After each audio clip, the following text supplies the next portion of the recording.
અંજલિ જો તો કોણ આવ્યું? આવો આવો, જય શ્રી કૃષ્ણ અંકલ. બ્યુટી રે બહુ મોટી થઈ ગઈ, હવે આના બી લગ્ન કરાવી નાખો અહીં ખુશાલી સાથે. અરે તમારા છોકરાના 2 વારના લગ્ન તૂટી ગયેલા ને, શું થયું? સર આવો આવો અંકલ આવો. અરે તારા માટે એક બહુ મસ્ત એનઆરઆઈ છોકરો છે, લે ફોટો જો એનો, લે લે લે જો એન્જિનિયર છે લંડનમાં. અરે અંકલ આ તો તમારી જેમ ટકલું છે. મારા તો વાત છે. લા ફોન આપી દે મારો, લા.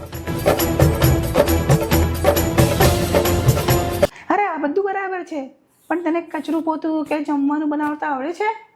કાકી હું તમને એક વાત કહી દઉં, આમ તો મને લગ્ન કરવા જ નથી, અને કરીશ ને તો હું વહુ બનીને જઈશ, તમારી વહુની જેમ કામવાળી બનીને નહીં જઈશ. એની છોકરી બહુ બોલવા લાગી છે. હા તો બોલે ને, લગ્નમાં એવી જે ખાઈને જતી નહીં રહેતી ત્યાં.